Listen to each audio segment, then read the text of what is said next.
Hello and welcome you all dear students. Demand analysis पे ये हमारा सेकंड लेक्चर है।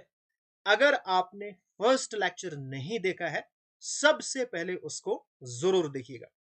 अगर आप कंप्लीट सिलेबस देखना चाहते हो, इकोनॉमिक्स, स्टैटिस्टिक्स, मैथमेटिक्स, सिंपल आपने क्या करना है, डिस्क्रिप्शन के अंदर आपको लिंक्स मिलेंगी जहां पे आपको कंप्लीट सिलेबस मिल जाएगा।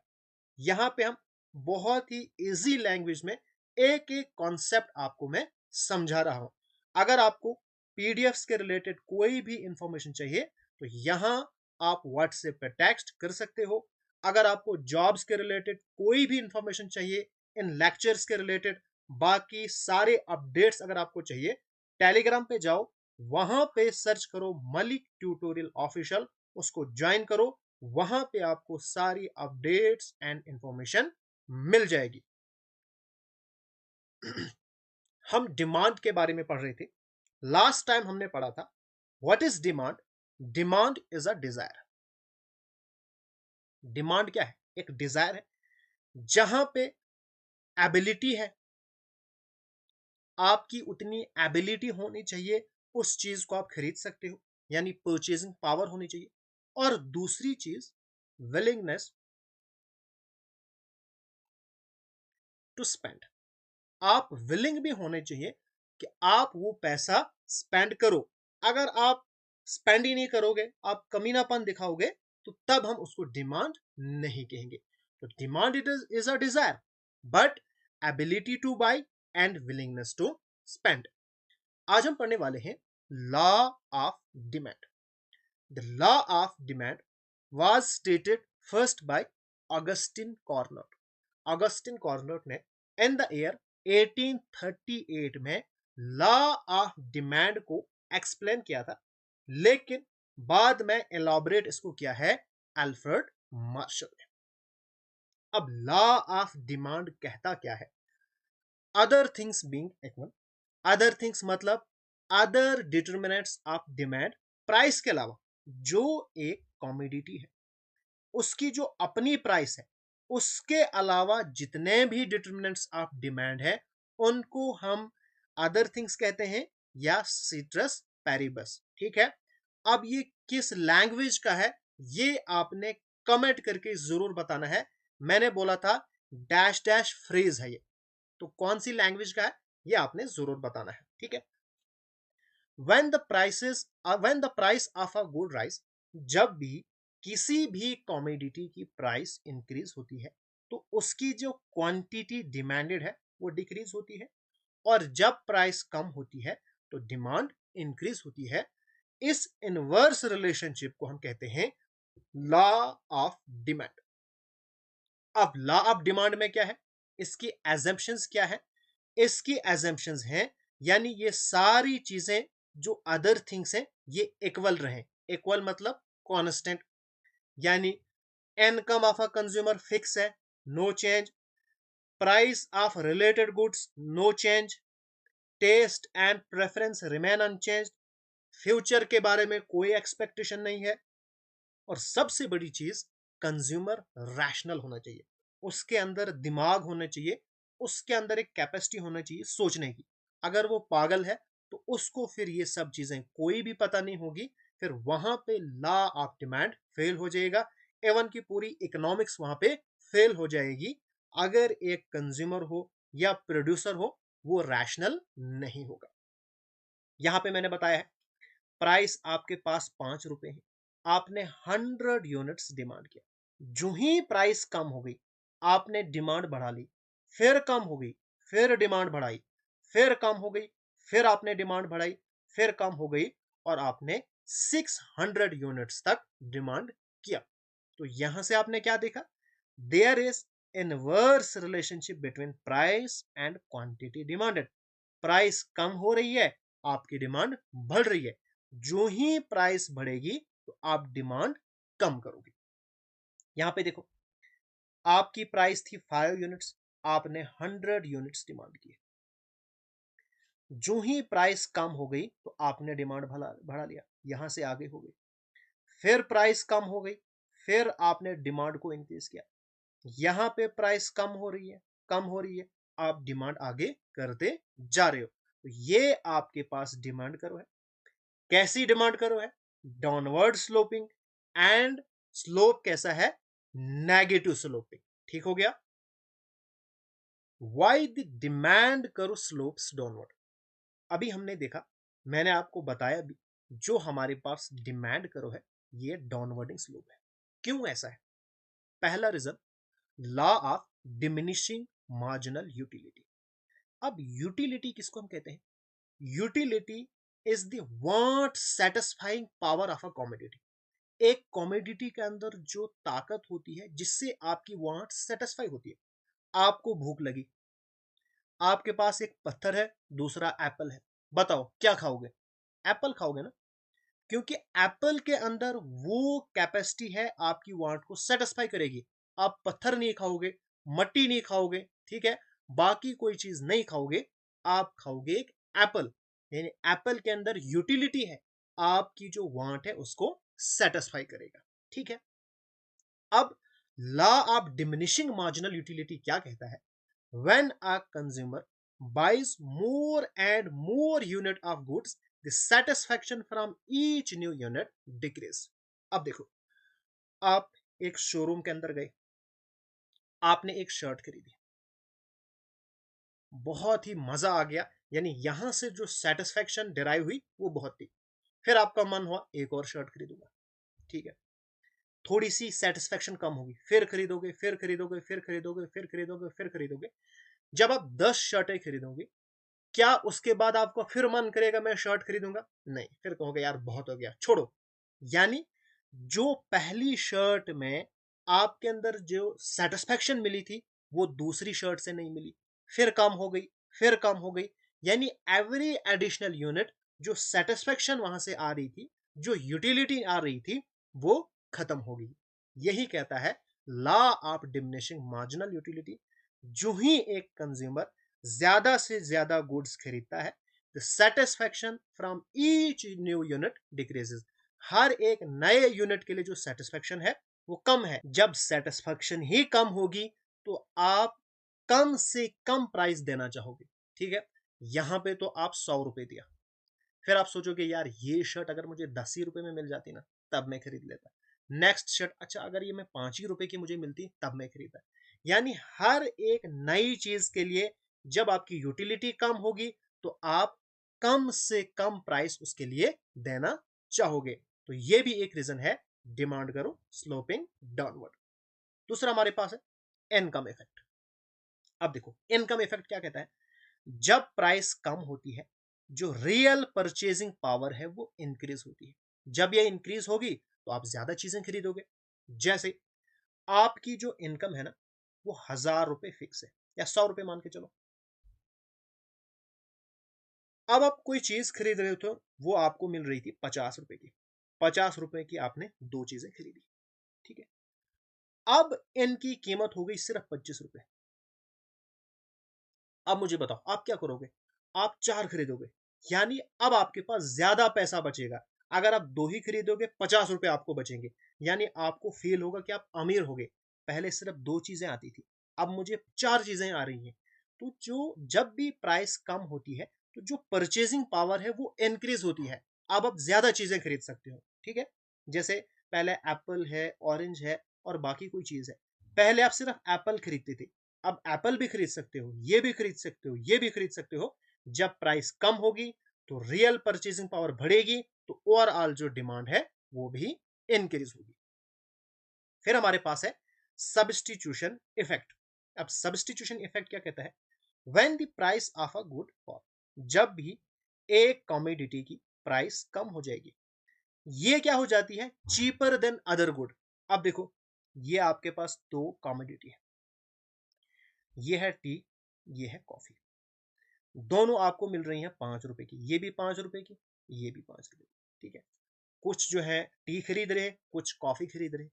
अचानक से क्या हो गया? इसकी प्राइस कम हो गई, ये मिलेगी सिर्फ 1 रुपए की। अब ये जो कमोडिटी है ये इसके मुकाबले में चीपर हो गई, सस्ती हो गई, तो इसकी डिमांड बढ़ जाएगी। तो जब भी हमारे पास किसी भी प्रोडक्ट की प्राइस कम हो जाती है, वो दूसरे के मुकाबले में सस्ता हो जाता है, तो हमारे पास हम उस चीज को फिर ज्यादा खरीदते हैं। तो ये हमारे पास क्या हो गया, substitution effect. More buyers, size of a consumer group, if the price become lower, अगर प्राइस कम हो जाएगी, more people can afford two by it. पहले ये मिल रहा था 1000 रुपए का, बहुत सारे लोग इसको अफोर्ड ही नहीं कर सकते थे। जब यही चीज 50 रुपए की मिलेगी, बहुत सारे लोग इसको अफोर्ड करेंगे, और ओवरऑल जो डिमांड है वो क्या हो जाएगी, इंक्रीज हो जाएगी।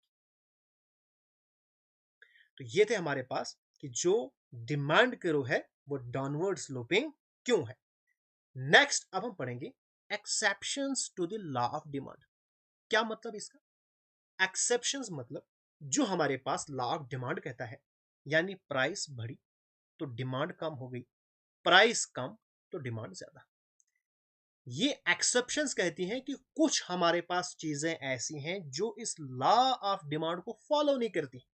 यानी प्राइस बढ़ रही है फिर भी डिमांड बढ़ रही है, प्राइस कम हो रही है फिर भी डिमांड कम हो रही है, यानी लॉ ऑफ डिमांड को फॉलो ही नहीं कर रहे। ठीक है, तो उस केस में हमारे पास सबसे पहले आती हैं गिवन गुड्स।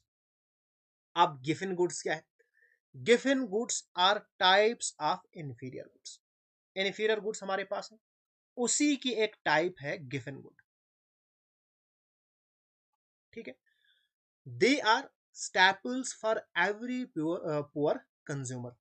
अब ये जो हमारे पास गिवन गुड्स हैं, इनको हम ये मान के चलते हैं they are staple foods for every consumer. In case में क्या होता है कि प्राइस बढ़ी तो डिमांड भी बढ़ी, प्राइस कम तो डिमांड भी कम। ऐसा क्यों होता है? इसके पीछे इकोनॉमिस्ट ने दो वजूहत बताई। क्या क्या? सबसे पहले income effect. Poor house hold spend most of their income on basic food. अब जो गरीब है उनके ज्यादातर परसेंटेज ऑफ द इनकम किसके ऊपर स्पेंड होती है? जो बेसिक नेसेसिटीज है उसी के ऊपर। जैसे वो सस्ता राइस खरीद रहे हैं, उनको मिल रहा है आरएस 10 रुपए का किलो उनको मिल रहा है। अब मुझे बताओ, अगर इस राइस की प्राइस इंक्रीज हो जाएगी 12 रुपए, फिर भी वो इसी को खरीदेंगे, फिर भी इसकी डिमांड इंक्रीज होगी। क्यों? क्योंकि वो बाकी को अफोर्ड ही नहीं कर सकते। दूसरा जो राइस है वो मिल रहा है 40 रुपीज का, तो उनके लिए अभी यही सस्ता है, इसी को वो अफोर्ड कर सकते हैं। इस वजह से यहां पे डिमांड इंक्रीज होगी। दूसरी वजह, सब्सटीट्यूशन इफेक्ट कम है, इनकम इफेक्ट ज्यादा है as compared to substitution effect. अब सब्सटीट्यूशन इफेक्ट क्या कहता है? No cheaper substitute. आप राइस, कोई गरीब आदमी था, वो राइस खा रहा था, उसकी प्राइस है 10 रुपए। दूसरी है बासमती राइस, वो उसको पड़ रहा है 100 रुपीज का। यानी इसका जो सब्सटीट्यूट है वो इससे ज्यादा महंगा है, इसको इसका कोई दूसरा सस्ता सब्सटीट्यूट मिल ही नहीं रहा है, तो इसको मजबूरी में किसी और प्रोडक्ट की तरफ शिफ्ट नहीं होना है, बल्कि यही खरीदना है। तो यहां पे आपने क्या देखा? सब्स्टिट्यूशन इफेक्ट बहुत कमजोर है, लेकिन इनकम इफेक्ट डोमिनेंट है।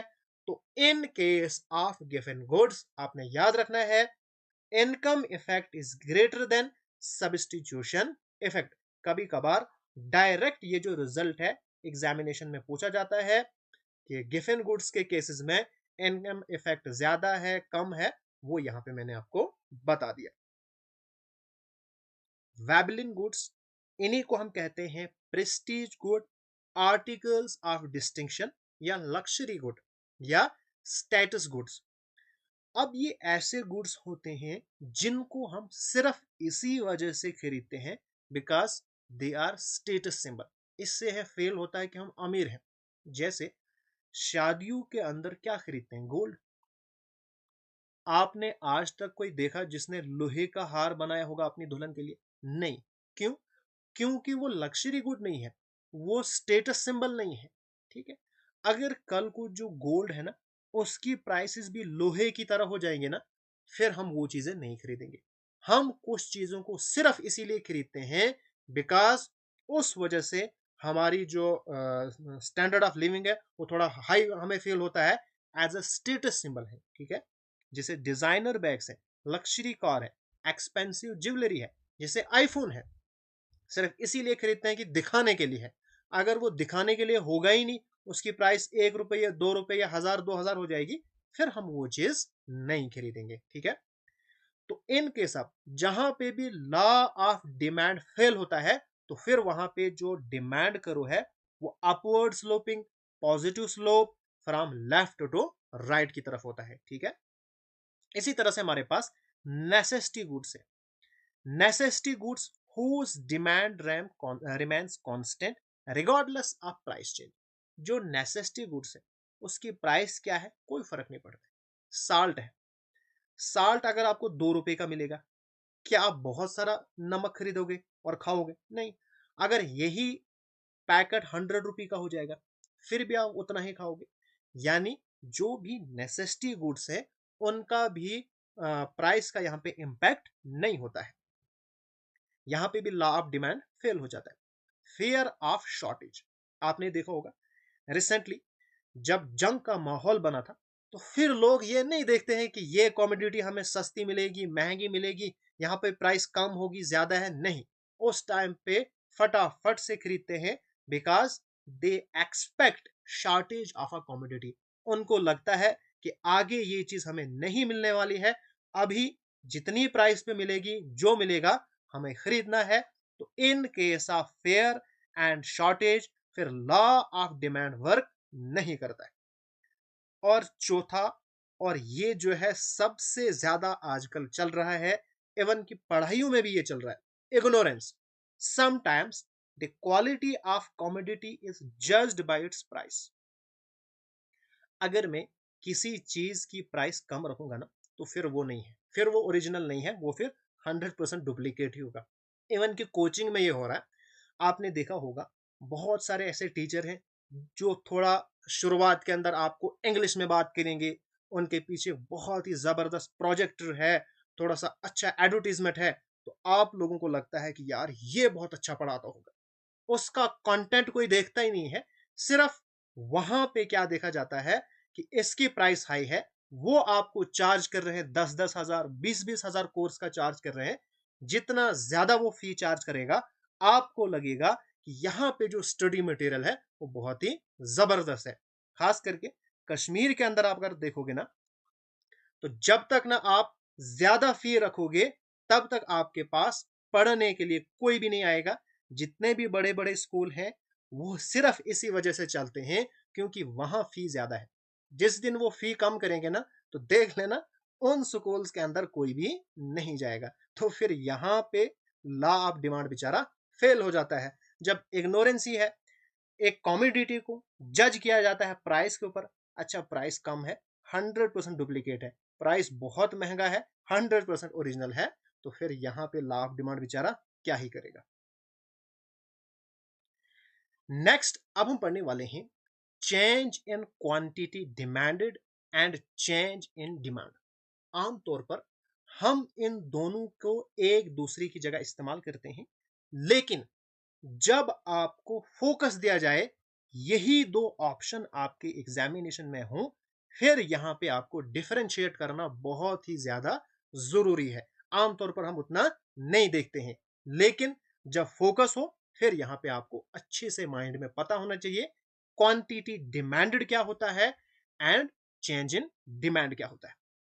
Now change in quantity demanded refers to increase या decrease in quantity purchased of a commodity in response to decrease or increase in on price। जितने भी हमने डिटर्मिनेंट्स ऑफ डिमांड पढ़े, चाहे ऑन प्राइस पढ़ा, price of related goods पढ़ा, test and preference पढ़ा, ये सारे पढ़े। जब एक कॉमोडिटी की प्राइस किसकी वजह से चेंज हो, अपनी प्राइस की वजह से चेंज हो, बाकी सारे कांस्टेंट रहेंगे, तो उस केस में हम कहेंगे change in quantity demanded. Change in demand क्या है? जब हमारे पास जो ऑन प्राइस है ये रहेगी फिक्स। ऑन प्राइस क्या है? ये है फिक्स। बाकी जो डिटरमिनेंट्स ऑफ डिमांड है, चाहे प्राइस ऑफ रिलेटेड गुड्स हो गया, टेस्ट एंड प्रेफरेंस हो गया, इनकम ऑफ अ कंज्यूमर हो गया, फ्यूचर एक्सपेक्टेशन हो गया, उस वजह से जब एक प्रोडक्ट की डिमांड के अंदर चेंज आता है, फिर हम कहते हैं change in demand. Increase or decrease in the quantity demanded of a commodity in response to other determinants of demand. यहां पे सिर्फ कौन है? Other determinants. यहां पे हम थोड़ा और अच्छे से समझेंगे। अब चेंज इन क्वांटिटी डिमांडेड किसकी वजह से है? On price. और ये किसकी वजह से है? अदर डिटर्मिनेंट्स, या मैं लिखूंगा अदर फैक्टर्स की वजह से। प्राइस के अलावा जितने भी बाकी फैक्टर्स हैं, ठीक है। इस वक्त चेंज इन क्वांटिटी डिमांडेड में क्या होता है? मूवमेंट अलोंग डिमांड करो। अगर आपको ऑप्शन में आ जाए, बताओ भाई in case of change in quantity demanded, तो डिमांड करो में क्या फर्क पड़ता है? उस टाइम पे मूवमेंट होती है। यानी ये देखो, यहां पे फॉर एग्जांपल एक पॉइंट होगा, फिर यहां पे होगा, ऊपर से नीचे, नीचे से ऊपर होगा, इसको हम कहेंगे मूवमेंट अलोंग द डिमांड करो। लेकिन चेंज इन डिमांड के केस में शिफ्ट होगा। पहले ये डिमांड थी, जो ही डिमांड बढ़ेगी तो शिफ्ट आगे, डिमांड कम तो शिफ्ट पीछे। यहां पे होगा एक्सटेंशन। अगर डिमांड बढ़ गई तो एक्सटेंशन हो गया, अगर डिमांड कम हो गई तो कॉन्ट्रैक्शन हो गया। लेकिन इस केस में इंक्रीज इन डिमांड होगा और डिक्रीज इन डिमांड होगा एंड इंक्रीज इन डिमांड होगा। और करो के अंदर क्या होगा? Backward shift in the demand करो। जो ही डिमांड बढ़ेगी तो forward shift in the demand करो। ये किसकी वजह से होता है? चेंज इन फैक्टर्स अदर देन प्राइस। और ये किसकी वजह से होता है? अपनी प्राइस। अब एक्सटेंशन क्या होगा? यानी डिमांड बढ़ेगी किसकी वजह से? जब प्राइस कम हो जाएगी। डिमांड कम हो जाएगी, कॉन्ट्रैक्शन हो जाएगा। क्यों? जब प्राइस बढ़ेगी। देखो, यहां पे मैंने समझाया है एक्सटेंशन एंड कॉन्ट्रैक्शन। पहले आपके पास 5 रुपए प्राइस थी, आपने इतना खरीदा, यानी 1 यूनिट कंज्यूम किया। जो ही प्राइस कम हो गई तो आपकी डिमांड बढ़ गई, अब आपने 5 यूनिट्स खरीदा, तो यहां पे क्या हो गया? एक्सटेंशन इन डिमांड, यानी मूवमेंट अलोंग द डिमांड करो। ठीक है, यहां पे एक ही डिमांड करो है, इसी के अंदर कभी ऊपर कभी नीचे आप चलोगे। ठीक है, यहां से नीचे से ऊपर आप आए हो। अब देखो, इंक्रीज और डिक्रीज में क्या होता है? पहले हमारे पास ये थी डिमांड, अब प्राइस बिल्कुल फिक्स है, कोई चेंज नहीं है। चाहे आप 10 यूनिट खरीदो, चाहे 20 खरीदो, चाहे 30 खरीदो, प्राइस आपको फिक्स 10 रुपए देनी है। प्राइस का कोई भी फर्क नहीं है। अब जब भी डिमांड चेंज हो रही है, अदर फैक्टर्स की वजह से हो रही है। जैसे फॉर एग्जांपल यहां पे पहले ये करो थी, अब शिफ्ट होके आगे गया है, यानी डिमांड इंक्रीज हुई है। किसकी वजह से हुआ होगा? हो सकता है इनकम ऑफ कंज्यूमर बढ़ा है, हो सकता है प्राइस ऑफ सब्सटीट्यूट गुड्स बढ़ी है, तो आपने ये वाली गुड्स खरीदी। प्राइस ऑफ कॉम्प्लीमेंट्री गुड्स कम हो गई है, यानी पेट्रोल की प्राइस कम हो गई तो डिमांड, कार की डिमांड बढ़ गई। ठीक है, टेस्ट एंड प्रेफरेंस, आपका जो टेस्ट एंड प्रेफरेंस है वो फेवरेबल है इस प्रोडक्ट के, या फ्यूचर में आप ये एक्सपेक्ट कर रहे हो कि प्राइस बढ़ेगी, आज ही आप ये चीज खरीद रहे हो। अब देखो, फॉर एग्जाम्पल अगर आपको इन सब चीजों का कोई भी पता चला, यानी इनकम ऑफ कंज्यूमर कम हो गई, तो पहले थी डिमांड ये, अब आपकी डिमांड कम होगी, आप खरीद ही नहीं सकते हो, हालांकि प्राइस फिक्स है वही 10 रुपए। लेकिन जब आपके जेब में है ही नहीं कुछ, या थोड़ा बहुत पैसे हैं, तो आपने डिमांड कम कर दी। या when the price of substitute goods decreases, अब कॉफी और टी, आप टी खरीद रही थी, लेकिन अब कॉफी की जो प्राइस है वो बहुत कम हो गई, ये सिर्फ 1 रुपए में मिल रही है, ये मिल रही है 10 रुपए में, तो सारे लोग इधर शिफ्ट हो जाएंगे। ठीक हो गया। या कंप्लीमेंट्री गुड्स की प्राइस इंक्रीज हो जाएगी, पेट्रोल बहुत ज्यादा महंगा हो गया, तो गाड़ियों की जो डिमांड है वो भी कम हो जाएगी। तो ये सब चीजें इन्फ्लुएंस करती हैं चेंज इन डिमांड, और आपको याद रखना है change in quantity demanded. Next हमारे पास है algebraic expression of demand function. पीछे एक एग्जाम था, उसमें यहां से एक क्वेश्चन आया था, और बच्चे यहां पे डर जाते हैं, वो सोचते हैं पता नहीं इसमें क्या क्या करना है। हालांकि ये बहुत ही ज्यादा इजी है, खुद ही आप देख लेना। ये आपके पास है algebraic expression of a demand function. ठीक है, जहां पे QD है quantity demanded of a commodity, P यहां पे है price of a commodity, A यहां पे है कांस्टेंट, जो ये शो करता है there is a quantity demanded even कि जब प्राइस आपके पास जीरो है, और B आपके पास क्या है, change in quantity demanded upon change in price. ठीक हो गया। अभी आपके पास क्वेश्चन है, a market for a commodity consist of three individual. एक मार्केट है जहां पे तीन इंडिविजुअल है, whose demand function for the commodity are below. यहां पे ए का डिमांड फंक्शन है, बी कंज्यूमर का और सी कंज्यूमर का। आपने फाइंड करना है मार्केट डिमांड फंक्शन। अब मुझे जरा आप एक चीज बताओ, इंडिविजुअल और मार्केट कैसे हम लेते हैं? हमारे पास था इंडिविजुअल डिमांड शेड्यूल ए और बी का, हमने मार्केट कैसे बनाया था, इन दोनों को प्लस करके। तो सेम केस यहां पे भी करना है, इन तीनों को आपने क्या करना है, प्लस कर देना है। यानी quantity demanded of A plus quantity demanded of B plus quantity demanded of C, plus किया। इस तरह से यहां पे भी प्लस करो, 40 minus 2p plus 25.5 minus 0.75p plus 36.5 minus 1.25p। ठीक है, नेक्स्ट आपने क्या करना है, इनको आप अलग करो और जो p वाले हैं इनको आप अलग करो। ठीक हो गया। आपके पास है 40 प्लस यहां पे है 25.5, फिर आपके पास है प्लस 36.5, माइनस आप रखो बाहर। जब हम ब्रैकेट के बाहर माइनस रखते हैं ना, तो अंदर वाले सारे साइन चेंज हो जाते हैं। यहां पे -2p था, बाहर हमने रखा, अब अंदर बचेगा 2p। यहां पे था -0.75, अब बनेगा प्लस, क्योंकि माइनस हमने इसका बाहर रखा है। इसी तरह से यहां पे भी बनेगा प्लस 1.25p।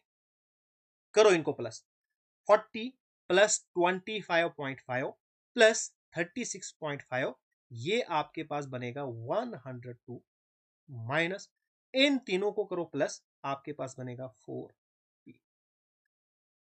तो आपके पास जो QM है, यानी ये आपके पास है क्वांटिटी डिमांडेड मार्केट लेवल पे, ठीक है, of a commodity eight market level. तो ये आपके पास बनेगा 102 माइनस 4p। बस ये है आंसर। बताओ, क्या ये आपको डिफिकल्ट लगा? बहुत ही आसान है, सिंपल आपने प्लस करना है और आपका आंसर आराम से आ जाएगा। नेक्स्ट अब हम पढ़ेंगे टाइप्स ऑफ डिमांड। सबसे पहले क्रॉस डिमांड। जरा आप मुझे बता सकते हो, बिना पढ़े क्रॉस डिमांड कहां पे होती है? अभी हमने पीछे पढ़ा, क्रॉस डिमांड होती है in case of related goods, because वहां पे हम एक गुड्स की प्राइस देखते हैं और दूसरे की हम डिमांड देखते हैं।